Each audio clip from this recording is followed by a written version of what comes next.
Oh wow. Wow, man, what a fight for Robeisy Ramirez versus Abraham Nova.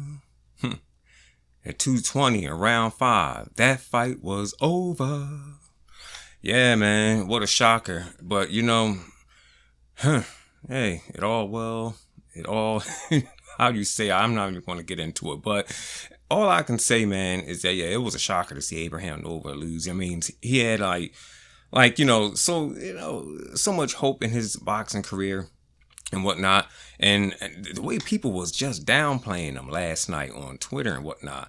All right, you got some people saying, "Oh wow, another top-ranked fighter, no, another top-ranked prospect exposed." Okay, only thing about that is this: both them guys fight for top rank. Okay, so no, I mean, they both fight for top rank. They're both top ranked prospects. Okay, someone else says, and this guy wanted to fight Navarrete. Ha! This guy was never ready for Navarrete. Yeah. I mean, look.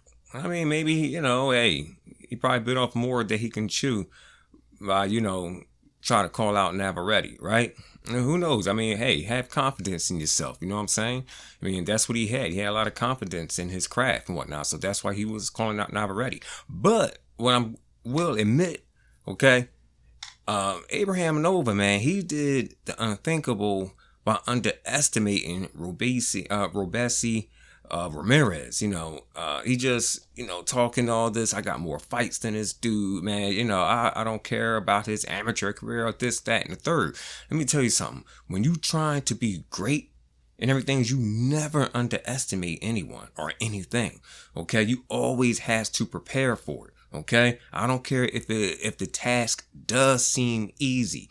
You know what I mean? Prepare for it. See, this is what happened when you underestimate people, underestimate other things. You get inside there, damn, it's a shock. You be like, damn, I should have prepared for it. You know what I'm saying?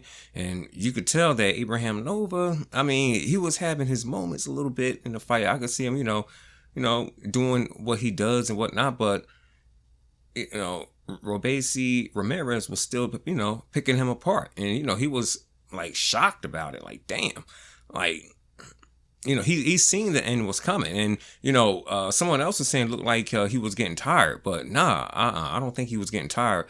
What it looked like for me is that he realized, that damn, this guy is the real deal here. And he, I guess, started getting anxious and whatnot, kind of panic.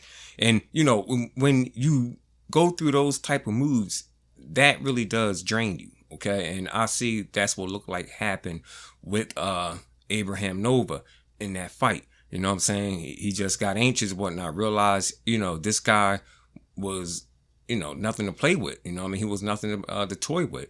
Okay. And my goodness, he ended up getting knocked out at 220 of the 5th round. You know what I mean?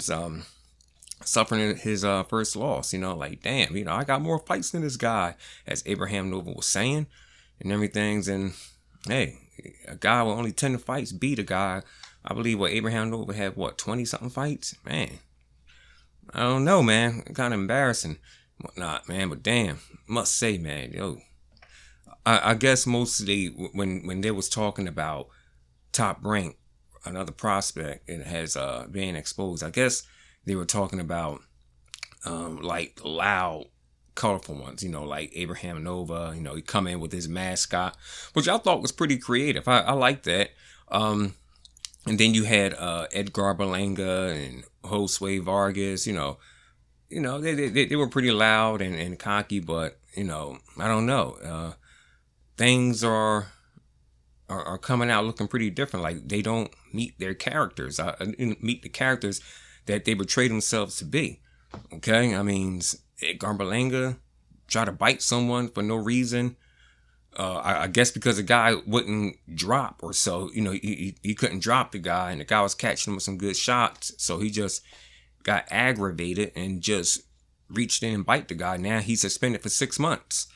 Wow. Yeah, so yeah, and all this is under Top Rank's banner. You know what I mean? So I guess that's what that person had meant who had said this. So the thing is, where does Abraham Nova goes? Where does he go from here? Well, I mean, look, he got to take this loss as a learning lesson. When I mean learning lesson, like he has to see what his opponent did. You know what I mean? It's like, look, this guy's a good counterpuncher. I gotta learn how to counterpunch like that. This dude was showing angles and whatnot. Hell, I gotta start showing angles like that. I mean, Abraham Nova, yeah, he know how to, duck and whatnot, but nah, Robeisy Ramirez is just slick with it. So yeah, he gotta learn some of them moves. You know what I'm saying? I mean, look, this is what makes a great fighter. Hey, you lose one fight, you look back, you look at what happened, like, okay, all right, I had to do this to try to beat that style. And by the way, I wouldn't mind learning that style, mixing in with my own style. You know what I mean? Hey, that's how they used to do back in the day, at least in the schoolyard, you know what I mean, where I grew up. That's what made great fighters, you know what I mean? Say, hey, if you had, like, let's say, like 400 or 500 amateur fights and whatnot, and let's say you only lost like 5, and you won, let's say, like, if you had 400 and you won 395, it's pretty good. I mean, you learned from them 5 losses. You took their styles, learned how to beat them, and took their styles and mixed them up with your own style. And, hey, it made you a great fighter. You know what I'm saying? So that's the way it should go, and that's how I was on the schoolyard. You know what I mean? You had some kid who knew karate. All right, now I got to learn some martial art moves myself. I don't want to learn the whole art, but I want to learn some martial art, moves myself, That's how I went. So, anyways, that's my take on this CMD Boxing Reports. Catch you guys on the next one.